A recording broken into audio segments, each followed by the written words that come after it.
በሰንበት መልካም ማድረግ ተፈቅዷል። በስመ አብ ወወልድ ወመንፈስ ቅዱስ አሐዱ አምላክ አሜን።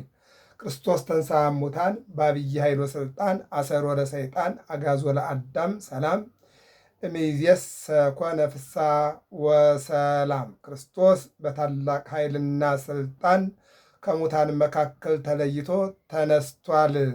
ሰይጣንን አሰረው፣ አዳምን ነፃ አወጣው። ከእንግዲህ ወዲህ በክርስቶስ ትንሣኤ ለሰው ልጆች ሁሉ ደስታና ሰላም ይሁን። በዓለም ላይ የምትኖሩ ኦርቶዶክሳውያን እግዚአብሔር ልጆች ሰላም እግዚአብሔር ይብዛላችሁ። በሰንበት መልካም ነገር ማድረግ ተፈቅዷል። የማቴዎስ ወንጌል ምዕራፍ 12 ቁጥር 12። ይህን ቃል የተናገረው ጌታችን መድኃኒታችን ኢየሱስ ክርስቶስ ነው። ሰንበት ማለት እሁድ ማለት ነው። እሁድ ማለት አንደኛው ቀን ማለት ነው። አንደኛው ቀን መልካም ነገር ማድረግ ተፈቅዷል የተባለው የመጀመሪያው እምኀበ አልቦ ሀበቦ ዓለምን ካለመኖር ወደ መኖር እግዚአብሔር አምጥቶ የፈጠረበት ቀን ነው። እኔ ገርመኛል። የጻፍት ፈሪሳውያን አለማወቅና አለመረዳት ቤት በምን ቀን ይሰራል? ጉድጓድ በምን ቀን ይቆፈራል? እንጨት በምን ቀን ይቆረጣል? ድንጋይ በመቼ ቀን ይፈለጣል? ብለን ብንመለከት ከሰኞ እስከ አርብ ባሉ የሥራ ቀኖች እነዚህ ሁሉ ሥራ ይሰራሉ። በሥራ ቀን የሥራ ቀንን ስሩ፣ በሰንበት ቀን ደግሞ እረፍትን አድርጉ አይደለም የሚለው። ስለዚህ የመጀመሪያዋ እሁድ ቀን የመጀመሪያዋ ቀን ሰማይ ያለ ባላ መሬት ያለ ካስማ የተዘረጋባት ዕለት ናት። ዘሰፎ ለሰማይ ሰማይን የዘረጋ ወሳረራ ለምድር ዲበ ባሕር መሬትን በውሃ ጀርባ የመሰረተባት ዕለት መቼ ናት? እሁድ ናት ማለት ነው። ምንድን ነው? ፈሪሳውያን ተሰብስበው ወደ ጌታ መጠው ሁልጊዜ ጥያቄ ጠይቁት ነበረ። እሱ ደግሞ በምኩራብ እየሄደ እሁድ እሁድ ያስተምራቸው ነበረ። ለጥያቄያቸውን መልስ ይመልስላቸው ነበረ።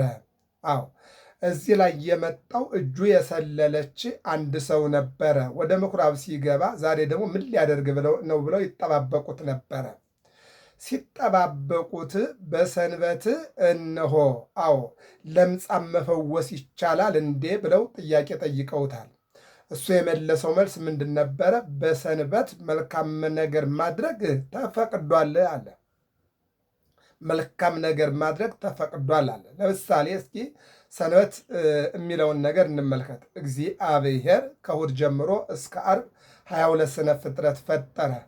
ቀዳሚት ሰንበትን ይቺ የመጀመሪያዋ ሰንበት ተብላለች፣ የእረፍት ቀን አደረጋት። በቀዳሚት ሰንበት ግን እንዲሰራ እግዚአብሔር የሚወደውና የፈቀደው ምንድን ነው ብለን ስንወስድ እነሆ በቀዳሚት የታመመ መጠየቅ፣ የሞተውን መቅበር፣ የተጣላ ማስታረቅ፣ ይልቁንም ደግሞ የተራበውን መመገብ፣ የታረዘውን ማልበስ፣ የታሰረውን መጠየቅ ይሄ ስራ ነው፣ የክርስቲያን ስራ ማለት ነው።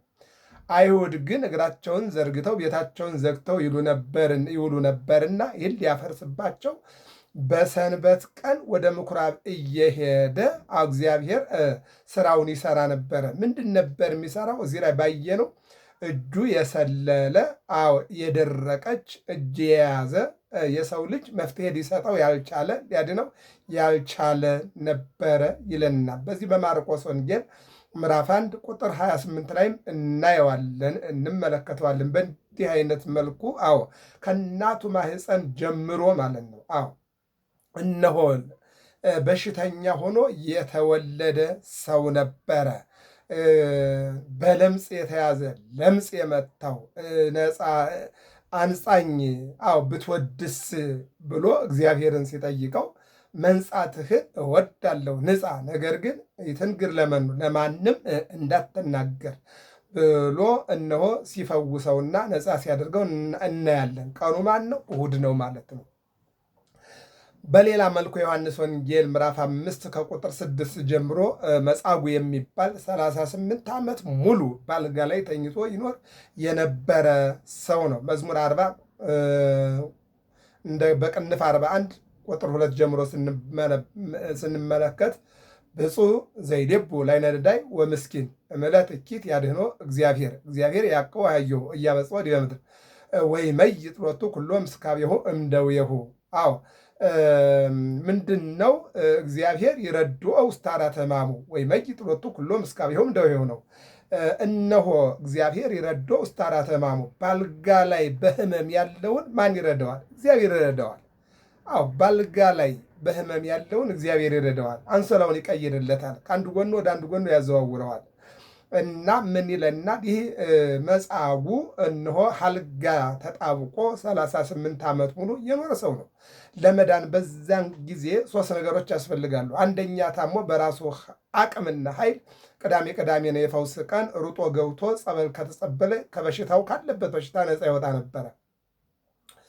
ራሱ ደግሞ ታሞ ኃይል ከሌለው ዘመድ ወገን ወይም ማዝሎ ወይም ተሸክሞ ወስዶ የሚያስገባው ቀድሞ አንድ ሰው ነው እና የሚፈወሰው። በዚያን ጊዜ በብሉይ ኪዳን ፍጹም ድነት ስላልነበረ በሳምንት አንድ ቀን ነበረ ፈውስ የነበረ እና ስለዚህ ወገኑ ዘመዱ ተሸክሞ ወስዶ በመጀመሪያ ካስገባው ምን ይሆናል ማለት ነው? እነሆ ይፈወስ ነበረ። ሁለተኛው ነው። ሶስተኛው ራሱ ኃይል አቅም ከሌለው እንደገና ሁለተኛ ደግሞ ዘመድ ከሌለው በሶስተኛ ደረጃ ገንዘብ ያለው ነው። ገንዘብ እሰጥሃለሁ ታቅፈህ ወይም ደግሞ አዝለው ሰደይ ብሎ ሄዶ ጸበል ይገባል ይድን ነበር ነው የሚለው። መጻጉዕ ግን ሶስቱም የለው። ያሳዝናል።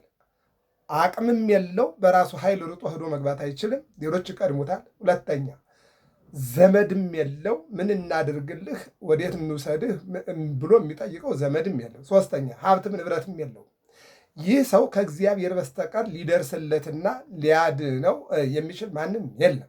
በዚህን ጊዜ ነው እግዚአብሔር አምላክ 3 ዓመት ከ3 ወር በመዋዕለ ስብከቱ እየተዘዋወረ ሲያስተምር እነሆ መዳን ትፈልጋለህን አለው። አስፈቅዶ ሊያድነው ነው። ምክንያቱም በቀራንዮ ሰንበትን ሽረህ ያዳንከኝ እኔ ነኝ ብሎ የሚመሰክርበት ስለሆነ እነሆ አስፈቅዶ ሊያድነው ስለፈለገ ምን አለ? መዳን ትፈልጋለሁ ያለው።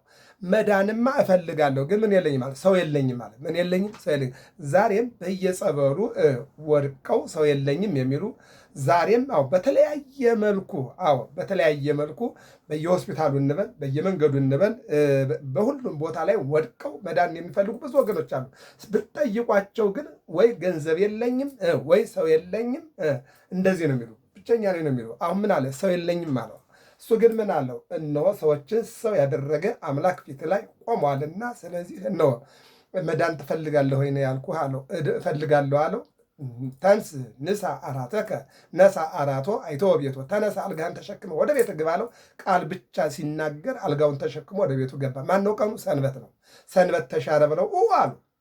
የማቴዎስ ወንጌል ምዕራፍ 12 ቁጥር 8 ላይ የሰንበት ጌታዋ እኔ ነኝ አለ። አነ ውእቱ እግዚአ ለሰንበት ወአቡሃ ለምሕረት፣ የምህረት አባት የሰንበት ጌታ እኔ ነኝ አለ።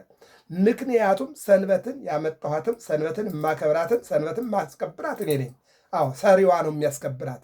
አዎ ሰሪዋ ነው የሚያስከብራት። ስለዚህ የሰው አምጩ እኔ ነኝ፣ ሰውን ማድነው እኔ ነኝ፣ ሰውን የፈጠርኩ እኔ ነኝ፣ ሰውን የምመግበው እኔ ነኝ፣ ሰውን የፈጠርኩ እኔ ነኝ፣ ሰውን የምገለው እኔ ነኝ። አዎ እንዲኖርም እንዲገደልም አዎ እነሆ ምንም እንኳን ሰው ሞትም ቢያመጣውና ነገር ግን እኔ ኑር ያልኩት ይኖራል፣ ሙት የሆነው ደግሞ በሆነ ምክንያት ይሞታል። ስለዚህ አነ ውእቱ እግዚአ ለሰንበት፣ የሰንበት ጌታዋ እኔ ነኝ አላቸው። ለምን 38 ዓመት ሙሉ አልጋ ላይ ተኝቶ የነበረውን ሰውዬ ለምን አዳነው ነው? አሉ ምቀኝነት ነው። እሱ ግን ምናለ? የሰንበት ጌታዋ እኔ ነኝ፣ በፈጠርኳት ሰንበት አንተ ምን አገባ ማለት ነው። በነገራችን ላይ ሌላ ደግሞ እንመልከት። በዚህ በማቴዎስ ወንጌል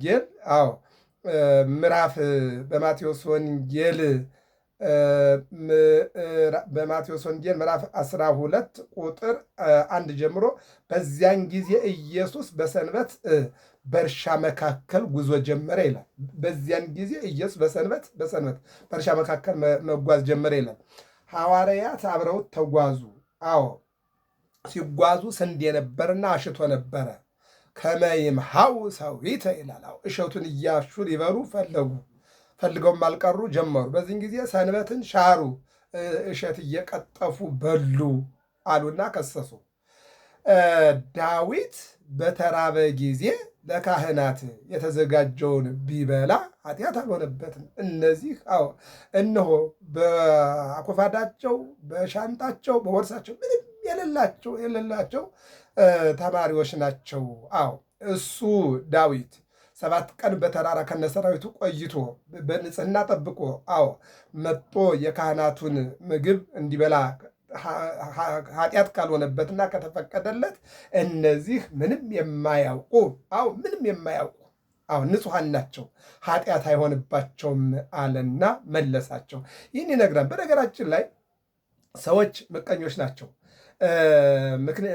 ምክንያቱም እግዚአብሔር ለምን አዎ ስራዎችን እንደሚሰራ ለይተው እንኳን የሚያውቁበት እንትን የላቸውም፣ አይምሮ የላቸውም። ለምን እግዚአብሔር በሰንበት እንደፈወሰ፣ ለምን እግዚአብሔር ይህን እንዳደረገ መረጃ እንኳን አይፈልጉም። ለዚህ ነው የማርቆስ ወንጌል ምዕራፍ 1 ቁጥር 21 ላይ ወደ ቅፍርናሆም ወዲያውኑ ወረደ፣ በምኩራብም ገብቶ አስተማረ ይልና እነሆ ሲያስተምር ማን ነው? ሰንበት ነው። በምኩራብ አስተማረ። አስተምሮ ኢየሱስ ክርስቶስ አስተምሮ ሲወጣ በአጋንንት ያደሩባቸውን ሰዎች አገኘ ይላል። ሰንበት ነው ቀኑ እና ከሰዎች ላይ አጋንንትን እንዲወጡ ሲያደርግ አጋንንት ምን አሉ? ኢየሱስ ወይ ውጣ ካልከን ውጡ ካልከን እንወጣለን፣ ኑሩ ካልከን እንኖራለን፣ ያለንተ መኖራችን። በሰንበት በሰው ላይ ያሉ አጋንንትን ሲያወጣ ምንም አላሉ፣ ምንም አላሉ። ነገር ግን እነሆ የዳኑትን ሰዎች ሲያዩ ግን አጋንንቱ ለምን ወጡ ብሎ አልተከራከሩም።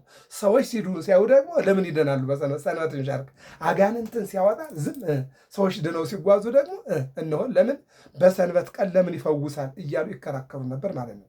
በአጭሩ ግን በዘጸአት ምዕራፍ 20 በዘዳግም ምዕራፍ 5 ላይ ሰንበቴን አክብሩ ይላል። ምን ሰንበቴን አክብሩ እስመ ሰንበት እሰት አዎ በእንተ ሰብ ተፈጥረት፣ ሰንበት ስለ ሰው ተፈጥራለች። ዋኮ ሰብ በእንተ ሰንበት፣ ሰው ስለ ሰንበት አይደለም፣ ሰንበት ስለ ሰው ተፈጥራለች እረፍት ትሆን ዘንድ። ስለዚህ ሰንበት የተጣሉ ማስታረቂያ፣ የተለያዩ አንድ ማድረጊያ፣ የሞተ መቅበሪያ፣ ያዘነ ማጽናኛ ዕለት እንጂ እነሆ የሰው ኃጢአት መቁጠሪያ አዎ አቡየ ይገብር አነ ይገብር፣ አባቴ ይሰራል እኔም እሰራለሁ። በዮሐንስ ወንጌል ምዕራፍ 9 ላይ ወረቀ ምድረ ወገብረ ጽውረ ወቀዋይ እንዲሁ ለዘውሩ ተወልደ፣ የአይን ቅርጽ የሌለው ሰው አገኘ፣ አፈሩንና ምራቁን አገናኘ፣ ጭቃ አደረገና ኳለው፣ ሂድና ታጠባለው፣ ታጠበ፣ አይን አለ። እነሆ አይኑ ቦጋለለት። በዚህን ጊዜ አሉ ወደ እናት አባቱ ሄዱ። እውር አልነበርም? ያው ተቀምጦ ይለምን ነበር፣ አይነ ስውር ነበር። እና አይኑን ከየት አመጣው? እኛ አናውቅም። ከእናቱ ማህፀን ጀምሮ አዎ አይነ ስውር ሆኖ እንደተወለደ አሁን እስካሁን ድረስ አይነ ስውር እንደነበረ እናውቃለን። አሁን ላይ ግን እሱ ሙሉ ሰው ነውና እንዴት እንደዳነና አይኑን ከየት እንዳመጣው ራሱን ጠይቁ። እኛ ለእሱ ተጠያቂ አይደለንም አሉና እናትና አባት አናውቅም አሉ። አዎ አይነ ስውር እንደነበረ ሲለምን እንደነበረ መንገድ ላይ እንደነበረ እናምናለን። እኛ አይን መስጠት አልቻልንም። እንጀራ ሰጠነዋል፣ ዳቦ ሰጠነው። አይን ግን መስጠት ስለማንችል አይነ ስውር ነበረ። አሁን ላይ ግን ከየት እንዳመጣው አናውቅም አለ። የሚገርመው ነገር ጠሩት። ማን አዳነህ? እንዴ አፈርና ምራቁን አገናኘና እኔ አላየሁም፣ እነሆ ኳለኝ፣ ሂድና ወተሐጽብ በምጥማቃተ ሰሪዮ ምድና ታጠባለኝ፣ እጅ ታጠብኩኝ፣ እያየው መጣሁ። እኔ የማውቀው ይህንን ነው። አይነ ስውር እንደነበርኩ ተነግሮኛል። አሁን ላይ ግን አይን አለኝ። ይህንን ደግሞ የሰው ልጅ አያደርገውም፣ የእግዚአብሔር ልጅ ወይም እግዚአብሔር ነው የሚያደርገው አሉና እነሱ ሲጨቀጭቁት እሱ ደግሞ ይመለሰላቸው። ከእግዚአብሔር ውጭ ይህን ማድረግ የሚችል የለም። ይህን ማድረግ የሚችልማ ቢኖር ኖሮ እስካሁን ስንት ሰዎች ነበሩ። እናት አባቴም በዚህ አይነት መልኩ ወደ ተለያየ ቦታ ይወስዱ ነበረ። ነገር የለም። በማርቆስ ወንጌል ምዕራፍ 6 ላይ ያች ደሚውዛ የደም ቧንቧዋ እነሆ ተከፍቶ 12 ዓመት ሙሉ ስታፈስ የነበረችው ሴት የስብከት ልብሱን ነካ ስታደርግ ቀጥ አደረገላት። ማን ነው እስቲ 12 ዓመት እንደ ባህር እንደ ማዕበል ሲጓዝ የኖረን የሰውነቱ ላይ ያለን ልብስ ነካ ሲደረግ ቀጥ የሚያደርግ ማን ነው? እግዚአብሔር ብቻ ነው። ሰው ያደርጋል እንዲ አይችልም። 50 መሬት ልትወጋም አትችልም። ይሄ እግዚአብሔር የባህሪው ነው፣ የማይመረመር ጥበቡና ባህሪው ነው ማለት ነው። አሁን ምን አሉ? በሰንበት አሁንም ፈወሳሉ። እንዲ እሱ እኮ አይደለም። ሄደችና እሷ በሰው መካከል ልብሱን ነከች፣ ቀጥ አለላት፣ ዳንኩኝ አለች። ለምን ዳነች? ይገርመኛል። ምቀኝነት እኮ ነው። እንኳን ዳንሽ ብሎ እግዚአብሔር ማመስገን ሲገባና የእግዚአብሔርን ክብር መግለጽ ሲገባ ለምን ዳንሽ? አቤት የሰው ምቀኝነት! አይነ ስውሩንም እነሆ ያንኛውን ምዕራፍ 5 ዮሐንስ ወንጌል ምዕራፍ 5 ላይ በሰንበት አልጋህን ልትሸከም አይገባም። ኩንታል ቢሸከም ምን አገባው? ድንጋይ ቢሸከም ግንድ ቢሸከም ምን አገባው? በሰንበት አልጋህን ልትሸከም አይገባም። ምንድን ሰንበት ነውና፣ በሰንበት የሰነፎች ማህበር ማለት ነው። ይህንን ደግሞ በሰንበት ማን ነው የፈወሰህ? አዎ እነሆ ሰንበት ተሽሯል። አይነ ስላገኘ ሰንበት ተሽሯል። እስኪ እግዚአብሔር ያሳያችሁ። እንኳንስ ብርሃንን አየህ፣ እንኳንስ ሰማይና ምድርን አየህ ብሎ መናገር ነው። በሰንበት ቀን አንተ አይነ ተፈጥሮልሃልና ሰንበት ተሻረ ማለት ነው። በእኛም እኮ እንዲህ አይነት ህይወት እኮ አለ እኮ። ምቀኝነቱ አለ እኮ። ስለዚህ እነሆ እናት አባቱ ምን አሉ? እሱ ሙሉ ሰው ነው ጠይቁታል። እሱ ደግሞ ምን አለ? እንዳዳነኝና አይን እንደሰጠኝ አውቃለሁ አላቅም አለ። መጨረሻ ላይ ግን እሱ ራሱ ኢየሱስ ክርስቶስ እስካሁን ተይዞ የነበረው የስጋ አይን ነው። አሁን እነሆ የስጋ አይን ተሰጥቷል። ከዚህ በኋላ መንፈሳዊ አይን እንዳይያዝ ተጠንቀቅ አለውና ሄደ። መጨረሻ ላይ ግን እሱ እንደሆነ ነገራቸው። እነሱም ደግሞ ይከሱት ጀመር። እሱ ደግሞ ምን አላቸው? አቡዬ ይገብር አነ ይገብር፣ አባቴ እስከዛሬ ይሰራል፣ እኔ ደግሞ እሰራለሁ። ሰንበት በሰንበት አለ። ወደ ማቴዎስ ወንጌል 12 መልሳችሁና ቁጥር 12 ላይ በሰንበት አለ ከእናንተ መካከል በጉ ወደ ገደል ቢገባ ቢችል አውጦ ጠግኖ በጉን ይቀልብና ይሸጣል። ባይችል ግን አውጦ ስጋውን የማይበላ ማን ነው? ስለዚህ እኔ ደግሞ በሰንበት ቀን በጎቼ ልጆቼ ናቸው፣ የፈጠርኩት ስለ ፍጥረት ነውና የወደቀውን ማንሳት፣ በሰንበት ቀን በጎ ነገር መልካም ነገር ማድረግ ተፈቅዷል አለ። በቃ አሁን በሰንበት ማስታረቅ፣ ያዘነ ማጽናናት፣ የተጣላ ማስታረቅ፣ የታሰረውን መጠየቅ፣ በሌላ መልኩ ደግሞ በየሆስፒታሉ በየጸበሉ ከአጋንንት ጋር የሚታገሉት መጠየቅ ይቻላል። ስለዚህ ሰንበት ማለት ባጭሩ አንደኛ ዓለሙን ይህን የሚታየውን ዓለም አመጡ የፈጠረባት ቀን እሑድ ሰንበት ትባላለች። ራእይ 1:8 ላይ የጌታ ቀን ተብላለች። ስለዚህ ዓለምን የፈጠረባት ሰንበት ትባላለች። ትልቅ ስራ የተሰራበት ማለት ነው። እንግዲህ ሰማዩን ለምን ዘረጋው፣ መሬቱን ለምን መሰረትከው ከሆነ እሱ ሌላ ጦርነት ነው። አንዱ ነው። ሁለተኛ ሰንበት ዓለምን ለማዳን ከድንግል ማርያም መጋቢት 29 ቀን መጥቶ የተጸነሰበት ቀን ነው። ሰዎች ባለማወቅ የሰንበት ጽንስ ብለው ሲናገሩ እንሰማለን። ይሄ ሌላ ጦርነት ነው በራሱ። ምክንያቱም እግዚአብሔር በፈሆነው ቀን ሁሉ ስለ ፍጥረትን ይሰጣል ማለት ነው እና ከእመቤታችን ድንግል ማርያም የተጸነሰበት ቀን ነው ማለት ነው። በሌላ መልኩ ደግሞ ሙስና መቃብርን አጥፍቶ የትንሣኤያችን በኩር ሆኖ የተነሳበት ነው ማለት ነው። ሌላው ደግሞ ለሐዋርያት ሀብተ መንፈስ ቅዱስን ያደለበትና 72 ቋንቋ እንዲናገሩ ያደረገበት ቀን ነው ማለት ነው። ሌላው ደግሞ ሰንበት በሚቀጥለው በዕለተ ምጽአት ዓለምን ካለመኖር ወደ መኖር አምጥቶ የመሰረተ አምላክ የፈጠረ አምላክ ያለውን የሚሰበስብበትና እነሆ ጻድቃንን በቀኝ ኃጥአንን በግራ የሚያቆምበት የዕለተ ሰንበት ነው ማለት ነው። ስለዚህ እሑድ ሰንበት የምትባለው ይህች ናት ማለት ነው። ቀዳሚ ሰንበት የምትባለው ግን ቅድም እንዳልኩት ከእሑድ ጀምሮ እስከ ዓርብ 22 ስነ ፍጥረት ፈጠረ። ቀዳሚትን እረፍት ቀን አረጋት። ማረፍ ብቻ ነው። ማረፍ ሲባል ደግሞ እንደ አይሁድ እግርን ዘርግቶ ቤት ዘግቶ ቁጭ ብሎ መዋል አይደለም። መልካም ስራ የሚሰራባት ቀን ማለት ነው።